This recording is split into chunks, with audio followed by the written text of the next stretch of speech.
Pone los cojines. Porque tía Hilda me hacía así, ay, tráeme un caramelo, pásame un caramelo, and I was filming. Mira, es difícil. Si quieres sentarse ahí, es difícil cambiar. Aceptar algo nuevo, algo que es diferente, no es fácil. No es fácil para ustedes y no es fácil para mí. Yo en la compañía mía, cuando viene alguien nuevo, un gerente nuevo, un project manager nuevo, tengo unos libritos que no son cristianos. Es un librito que se llama Who Moved My Cheese. Y se lo doy para que se lo lea. Porque ese librito, que está muy fácil de leer, tiene unas enseñanzas en forma de fábula sobre la importancia de aceptar el cambio. La importancia de despojarse de las viejas maneras de cómo veías las cosas, de las viejas maneras como tú razonabas las cosas, como pensabas, y de darle una bienvenida al cambio, abrazar al cambio. Somos criaturas de costumbre, de repetición, de tradición. He hablado de esto en otras prédicas. Tendemos a amarrarnos a la misma manera de hacer algo como lo hacía mi tía Panchita. Nos amarramos de cómo veíamos las cosas en un pasado. Las emociones que llevamos por dentro. Y todo esto resulta en resistencia. Una resistencia a cambio. Mira, mi crecimiento en la palabra, la inmersión en la palabra, la pastora Diana, tuve que superar, resistir cambios en 3 áreas. Áreas que eran nuevas para mí, al convertirme en el cristianismo, al nacer de nuevo, eran cosas que no eran parte de mi pasado. Y yo sé que muchas de estas áreas también son retos para ustedes, han sido, en algunos casos todavía, cuando los mencionen, se van a poder identificar uno con el otro. La primera era el concepto de la fe que estaba hablando de Alma, caminar por fe, la certeza de lo que se espera, la convicción de lo que no se ve. Yo desde niño, mis padres, mis maestros, mis mentores, siempre me enfocaban en la importancia del razonamiento. 2 y 2 son 4, 2 más 3 son 6, deductive reasoning, razonamiento deductivo. Eso era mi línea. Yo no hacía nada, sino tenía un sentido de razonamiento. El énfasis nunca fue el descansar en fe, en algo que no has visto. Mi padre, que en paz descanse, si yo me equivocaba en la escuela, me decía, oye, tú no tienes 2 dedos de frente. Eso yo lo puedo oír todavía. Esas palabras. Y con ese tono. El énfasis siempre era en ver, oír, sentir, razonar. Yo he tenido que reprogramarme, entender que es caminar por fe y no por vista. El segundo concepto que fue difícil y que ha sido difícil es aceptar el concepto de siembra y cosecha, no en términos agrícolas, pero en términos del bolsillo. Es decir, el concepto del diezmo, que viene del Viejo Testamento. Yo venía de la costumbre en la iglesia católica, los domingos pasaban, le decíamos el cepillo, la cestica, y yo dejaba caer un dólar, me enseñaba mi padre. Si las cosas habían sido muy buenas, pues hay 5 pesos. Si vaya, había sacado todo sobresaliente, ponía un 10, y vaya, si se me sacaba la lotería, $100. El concepto de dar 10% a la obra, eso, bueno, mi padre tenía comentarios que yo no los puedo repetir aquí. Pensándolo bien, mucho pedía, poco daba. Sembraba con pobre, pero tenía la expectativa de un rico. Eso no es tema de la prédica de hoy, eso es para otro día. La tercera cosa que fue difícil, y que te aseguro que a muchos de ustedes, pues, no hoy, pero en otro sábado, yo he oído preguntas de ustedes, y sé que es un tema bien difícil, sensitivo para algunas, y es el tema del perdón. La prédica de hoy es que hay que virar la página. Hay que quitarse el bulto que uno lleva en los hombros. La carga, que no te das cuenta, pero te va marchitando el corazón. Te exprime. En el momento que Jesús está en la cruz, sangrando, torturado, después de 39 latigazos que le repartieron la piel, golpes, las espinas que le pusieron a la cabeza, que le atravesaron la piel y el cráneo, porque no eran espinas chiquiticas de esas de una matica de rosa. Los martillazos, los golpes, los clavos. Mira, a mí cuando me operé la muñeca y me quitaron los clavitos, eran unos clavitos de 1,5 pulgadas y parecían un alfiler espeso. Los clavos con que martillaron a Jesús eran como de media pulgada de circunferencia, de diámetro, y como de 5 pulgadas de largo. Le partieron las dos muñecas y los dos pies clavados con esos clavos. Antes de su último suspiro, mirando a los soldados romanos y al pueblo que se había acumulado, la multitud, las últimas palabras que murmura él, le dice: Padre, perdónalos, porque no saben lo que hacen. ¿Tú te imaginas tú en una situación de máximo dolor, en tus últimos momentos, había estado 6 horas en el proceso, ese sufrimiento, que las últimas palabras tuyas sean el de perdonar a las personas que te han hecho ese daño? Jesús vino al mundo para redimirnos de la ley, enseñarnos el reino de Dios, perdonarnos nuestros pecados con la sangre que derramó, llevarse nuestras enfermedades, nuestro pasado. Pero su última enseñanza, la última enseñanza, fue el perdón. Mira, para mí este concepto de perdón siempre era contradictorio. Yo me había creado muy diferente. En la escuela, con mis amigos, para mí el tema siempre era: oye, el que da primero, da 2 veces. Y la enseñanza me decían: oye, el que la hace la paga. Así que todo tenía cierto sentido. Y un ojo por un ojo, un diente por un diente, que para mí, yo creía que eso era parte de la cultura cubana, yo no sabía que eso era bíblico. Eso fue muy interesante cuando aprender que todo eso estaba en las escrituras. Gracias de nuevo a Dialma y Alfa Omega, entendí que estos pensamientos de venganza eran parte del Viejo Testamento. Yo me identificaba mucho con ellos y están bien detallados en Éxodo, Deuteronomio y Levítico. Pero el turning point baja Mateo 5:38, y en el Sermón del Monte Jesús le dice a los discípulos: habéis oído lo que se le ha dicho a los antiguos, ojo por ojo, diente por diente. Como decir: oye, that was then and now is now. Eso fue antes y ahora es diferente.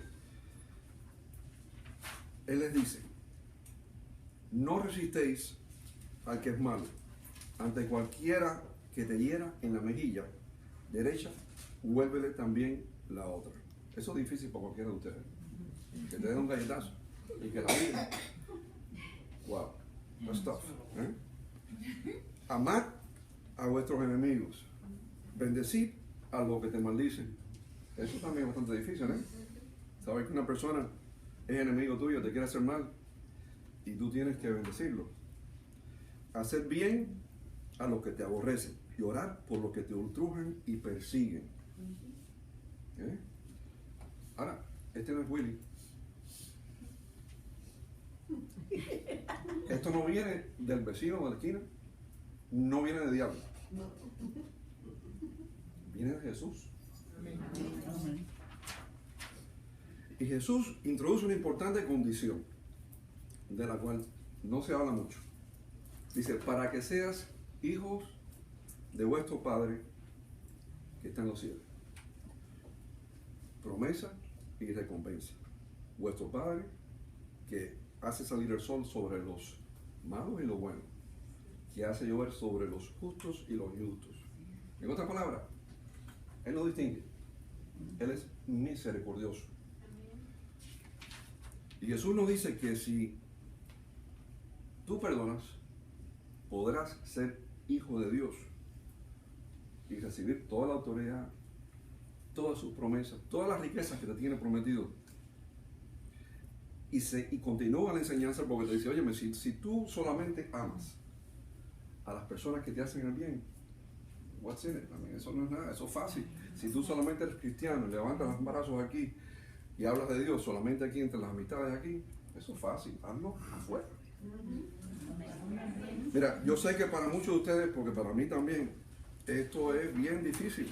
¿Cómo es que yo puedo querer a la persona que me quiere dañar? ¿Cómo yo puedo amar a una persona que yo sé que tiene malos pensamientos contra mí? ¿Cómo puedo perdonar a la persona que ya me ha herido, que me ha hecho el mal, o a personas que yo quiero? El perdón es una decisión personal, no es colectiva, es muy personal. Y el Señor nos ha dado el libre albedrío de escoger con tu decisión. Tú puedes hacer igual que Él hizo en la cruz del Calvario, sangrando a sus últimos momentos y perdonar. O tú puedes tomar una decisión de no hacerlo, de no seguirlo. Pero Jesús nos dejó saber con sus palabras lo que Él espera de ti y de mí. No es imaginación, no es un chisme, está escrito en más de un lugar. Si queremos alcanzar la perfección, si queremos ser hijos de vuestro Padre, si queremos de verdad llamarnos hijos de Dios, no tienes opción. No te dio a escoger. No es un multiple choice. Si quieres ser hijo de Dios, tienes que obedecer, tienes que amar, pero tienes que perdonar.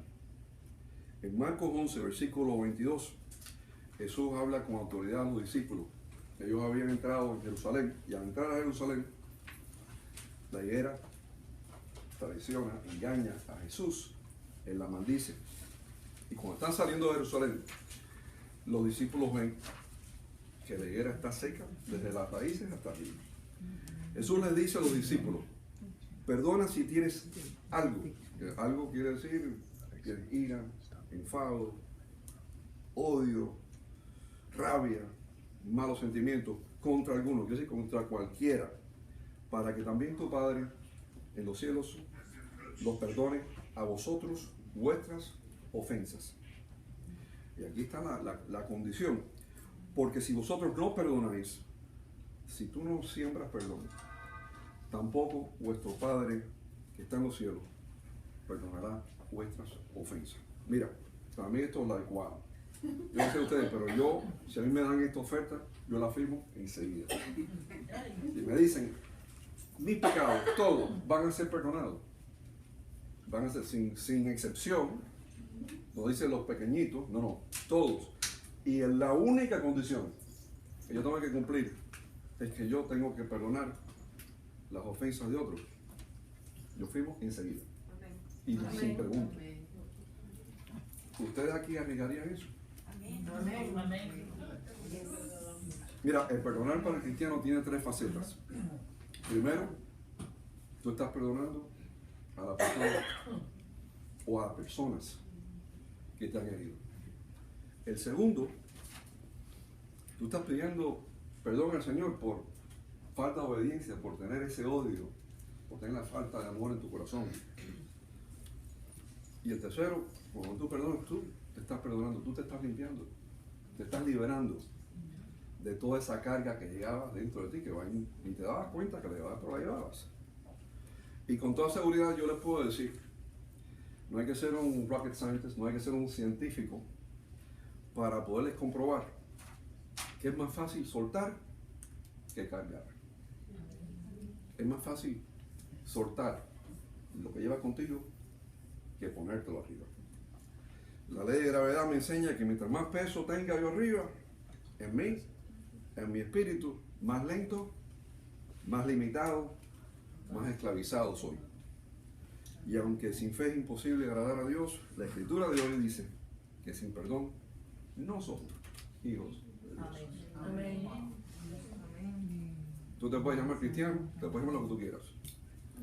Puedes ser selectivo en las áreas del Evangelio, las que te gusten, las que no te gusten, y no seguir lo que no te guste. Pero este no soy yo diciéndolo. La palabra dice que para que seas hijo o hija de Dios, tienes que amar a tus enemigos. Y eso es shorthand, pero tienes que perdonar a tus enemigos. Y by the way, la palabra no distingue si ese enemigo es grande, chiquito, feo, lindo o no. No puede ser el vecino al lado o puede ser Charles Manson pudriéndose en las cárceles en California. No distingue. Ahora, esto no dice que te asocies con tus enemigos, que los lleves a cenar. Solamente dice que los perdones. Porque el perdón y el amor son inseparables. Pedro, que siempre estaba, en mi opinión, medio atravesado, después de haber escuchado la parábola de las ovejas perdidas, le pregunta a Jesús: si un hermano me ofende, me hiere, peca contra mí, ¿cuántas veces perdono yo a ese hermano? 7 veces. Jesús le contesta: no 7 veces, 70 veces 7. Ahora, en varios lugares dice 77, yo lo multiplico, saco 490, pero no importa si es 77, si es 490, lo que nos está diciendo es que siempre perdonarás. Igual que tú siempre quieres que Él te perdone a ti, o es que vas a poner un límite de cuando tú estás bien y no necesitas el perdón del Señor. Obviamente tiene que haber arrepentimiento en tu corazón. Esto no es un free lunch. Yo no sé de dónde vienen los pecados veniales y los pecados mortales de los que me enseñaban a mí en la iglesia católica. Pues por el favor y gracia del Señor, nosotros estamos perdonados de todos los pecados. No hay distinción. No importa si has rezado 4 Ave María, 10 Padre Nuestro. En Isaías 1:18, el Señor dice: venid a mí y serás perdonado. Borrón y cuenta nueva. Dice en Isaías más adelante: los pecados fueran como la grana, como la nieve serán emblanquecidos. Y si fueran rojos como la carne, serán como blanca lana. En otras palabras, no hay pecado, no hay pasado tan pequeño, tan grande que el Señor no te pueda borrar y limpiar. Si tú estás aquí hoy y en tu corazón te sientes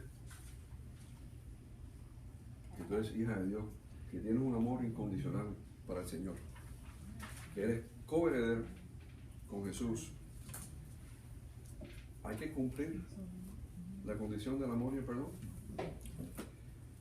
No puedes estar en misa y procesión, no puedes solamente coger la parte que te gusta y la parte que no te gusta porque te molestó algo, decir no, eso no lo voy a cumplir. Tenemos un Dios misericordioso.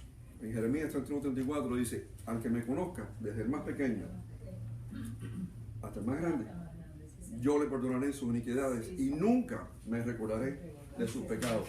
En el Nuevo Testamento, el apóstol Pablo, que era un escolar rabínico, en Hebreos hace referencia a esta misma enseñanza del Viejo Testamento, bajo el concepto que en el pacto lo importante es que conozca al Señor, conozca su palabra y que Él te perdonará toda iniquidad.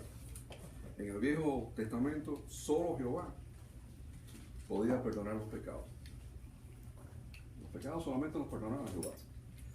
Pero Jesús vino al mundo para presentarnos el reino de Dios, redimirnos de la ley y perdonar nuestros pecados, igual que Él hizo cuando está en Capernaum y sana al paralítico, al muchacho, y le dice: ten ánimo, hijo, tus pecados son perdonados. Las escribas y los fariseos no solamente presenciaron el milagro de la sanación del muchacho, pero presenciaron cuando Jesús le dice: tus pecados son perdonados. Ellos se indignaron. Y uno a veces comunica más con el body language.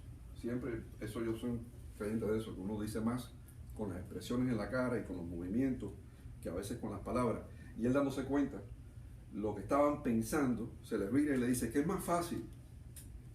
Decir los pecados son perdonados o levántate y anda, como le dijo al muchacho. En toda la trayectoria de Jesús a través de Galilea, los escribas, los fariseos y el Sanedrín, habían 3 cosas que él hacía, que para mí fueron lo que le sellaron, obviamente, la decisión final del concilio obrero. Una, de la que hablamos muchos los sábados, es que él sanaba y hacía todos estos milagros el día de descanso, el sábado, porque Jesús decía que yo soy el descanso. Él perdonaba los pecados, cosa que los fariseos decían esto es blasfemo. Y número 3, los hebreos estaban buscando al Mesías, pero estaban buscando un Mesías que venía como guerrero a derrotar al imperio romano.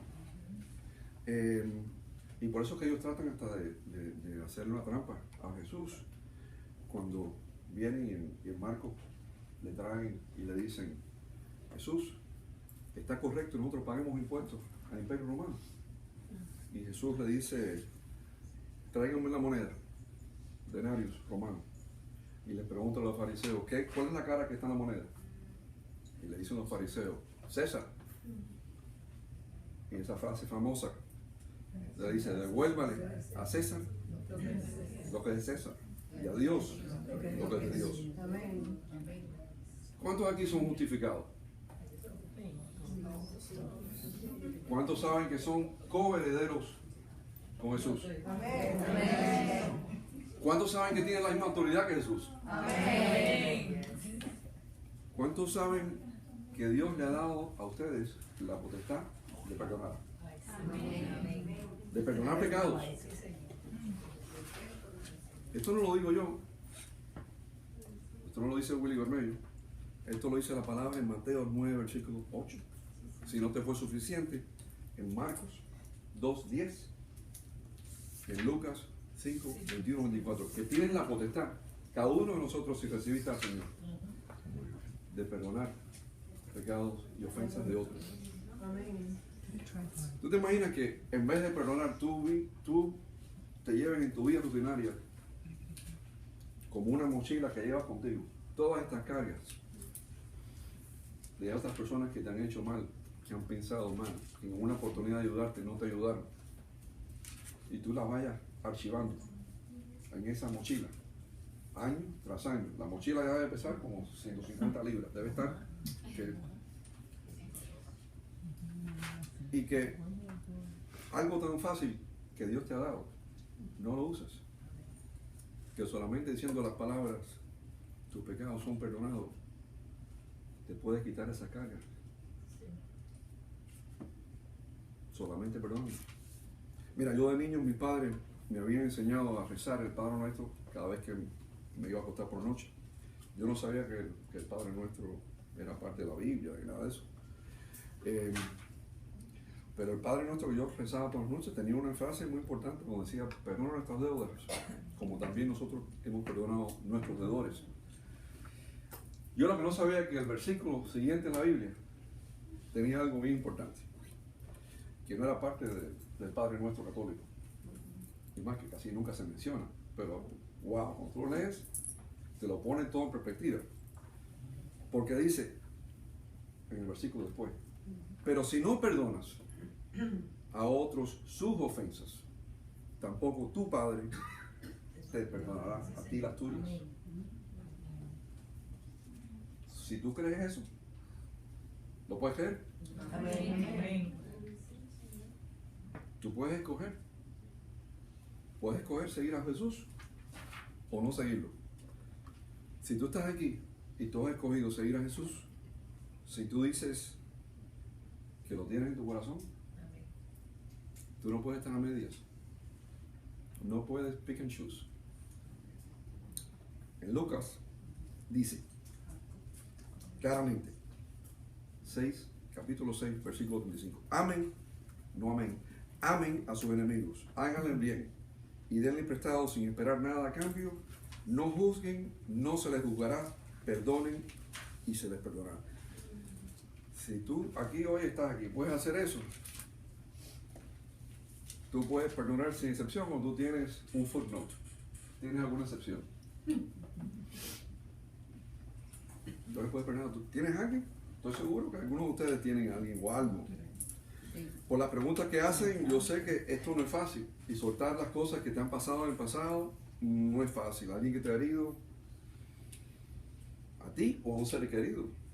Porque a veces son las circunstancias en que uno vive, son dolores que uno lleva. Yo recuerdo que cuando yo era joven en la universidad, los años 60, a principios de la guerra de Vietnam, frecuentemente había manifestaciones en el campus de la Florida. Manifestaciones por pacifistas y en contra de la guerra y la intervención de los Estados Unidos en Vietnam. En estas demostraciones en Gainesville, típicamente en las calles de Gainesville y principalmente en un espacio que se llamaba Plaza de las Américas, años 68, 69 y 70. Eran organizadas por grupos liberales, por grupos izquierdistas, comunistas. Y yo recuerdo que yo formaba parte de un grupo, mejor dicho, una pandilla de cubanos, extrema derecha. Y nuestra meta era ir, interrumpir, a veces violentamente, agrediendo a los otros del otro lado, rompiendo sus vallas, quitándole los carteles, dejar saber que la moneda tenía otra cara y que la democracia tenía un precio, el cual justificaba una intervención militar en Vietnam. Recuerdo que años después, como adulto, participé por muchos años en la directiva de la Fundación Cubano-Americana, dirigida por Jorge Mascanosa, cuyo objetivo era la derrota de la tiranía castrista en Cuba y el establecimiento de una república democrática, donde se respetaran los derechos humanos, donde hubiera libre expresión, la libre empresa, y esos ideales bellos viven aún en mí. Pero la corriente que corría por mis venas, cuando yo estaba en Gainesville y cuando estaba en la directiva de la fundación, no eran solamente los lindos objetivos de los que acabo de mencionar, eran el corregir un mal también, el even the score, castigar a aquellos que tanto sufrimiento habían causado al pueblo de Cuba, a mi familia, y en mis venas tenía odio, ira y un deseo de,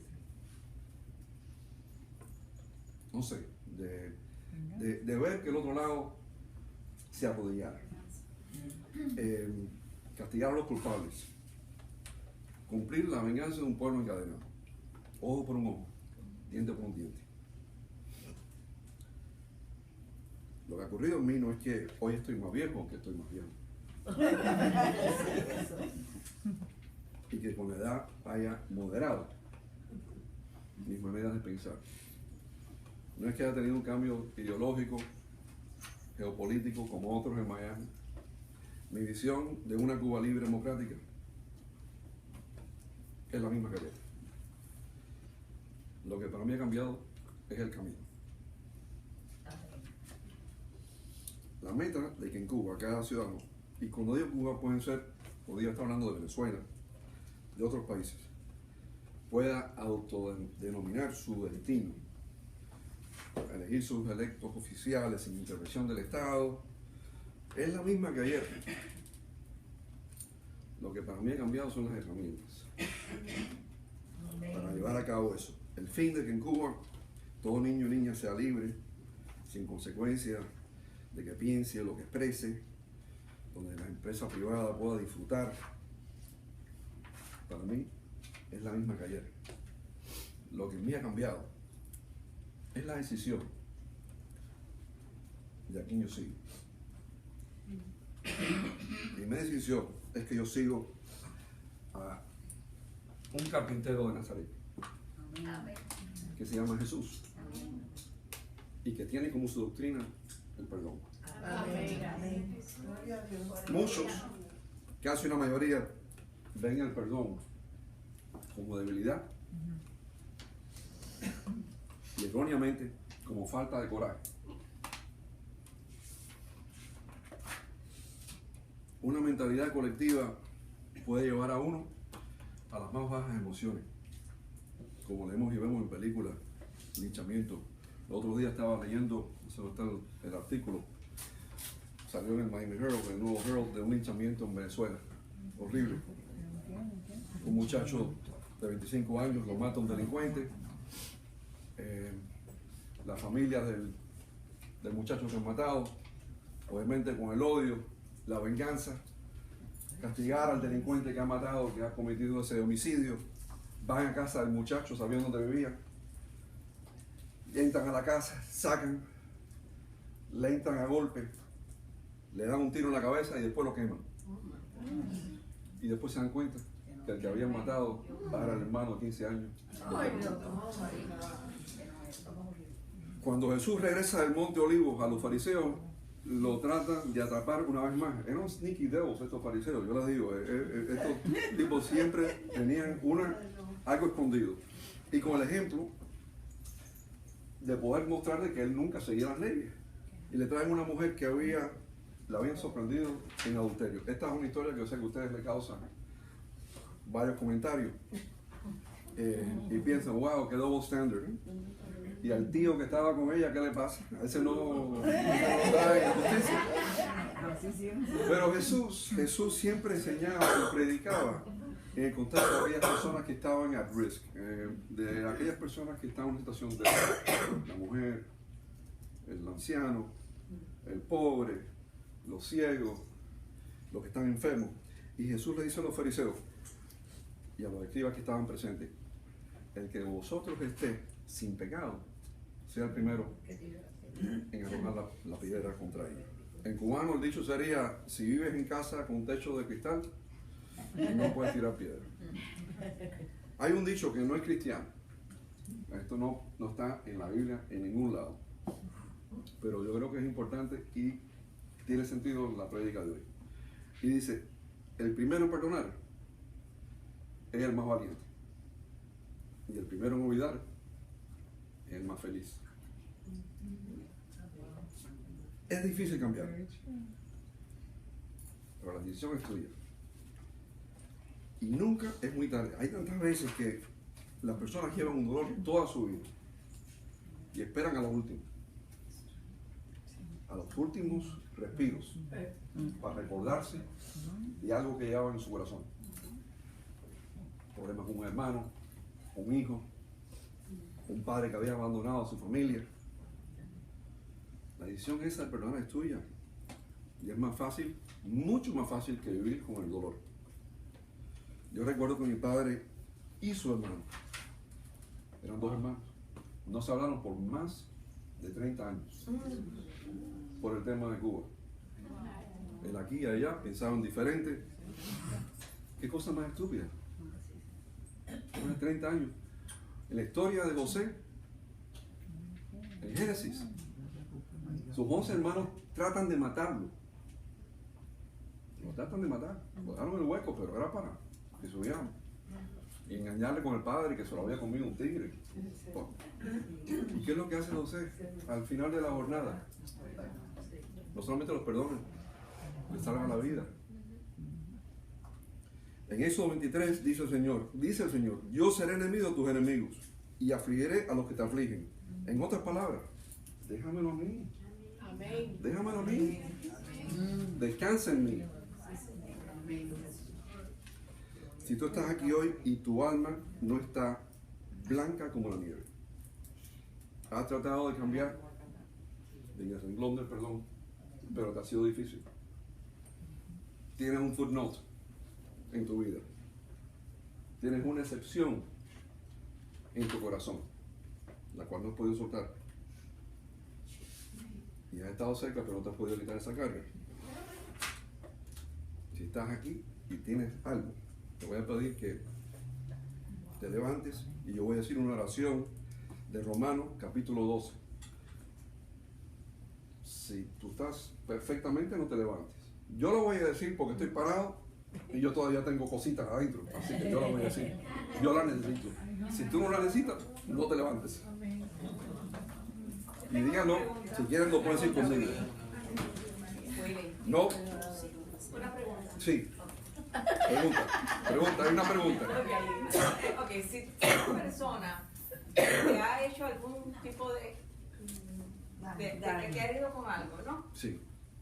Y tú ya tomaste la decisión de perdonarla y la perdonas porque ya, como que no, eso ya perdonas, correcto. Ya no te importa. Porque ya no importa, ya la miro como si nada y no me importa. Eso Pero si se pierde algo para ayudarla, ¿te ayudarías? Sí, sí. Ya, Sí, ya. perdonaste. Entonces, porque lo que quiero decir es que no tienes que ir ahí y decir nada, simplemente. No, ya. Tú puedes perdonar a una persona, no tienes que mandárselo por Exacto, telégrafo, no tienes que mandarle un WhatsApp, nada. Tú ya tú perdonaste y Dios sabe que tú Porque esa perdonaste y pregunta ya. siempre la he tenido. Digo, La bueno, pregunta tuya es que ya no haya, ya se le fue. ya eso perdón. La carga la tienes, ¿sabes? Ya eso perdón. Sí. Y la otra persona se queda así, que no sabe si tú la perdonaste o no. Ya eso es problema de la otra persona. Ya tú perdonaste. ¿Sabes qué? Sofía, exacto. Ajá, eso es Pero fíjate tú de aquí. La que se quieren aplicar lo dicen y los otros escuchan solamente. No pagaré a nadie mal por mal. No pagaré mal por mal. Procuraré lo bueno delante de todos los hombres. Procuraré lo bueno delante de todos los hombres. Siempre y cuando depende de mí, Siempre y cuando dependa de mí. estaré en paz con todos los hombres. Estaré en paz con todos los hombres. No tomaré venganza, No tomaré venganza, sino dejaré lugar sino dejaré lugar a la ira de Dios. a la ira de Dios. Pues escrito está, Pues escrito está, mía es la venganza. mía es la venganza. Yo pagaré, dice el Señor. Yo pagaré, dice el Señor. Así que si mi enemigo tuviera hambre, Así que si mi enemigo tuviera hambre, le daré de comer. le daré de comer. Si tuviera sed, Si tuviera sed, le daré de beber. le daré de beber. No seré vencido con lo malo, No seré vencido por lo malo, sino venceré el mal con el bien. sino venceré el mal con el bien. Palabra de Dios. Aleluya.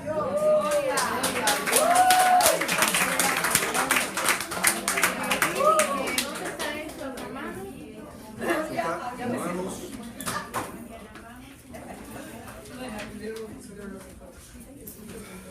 Romanos capítulo 2.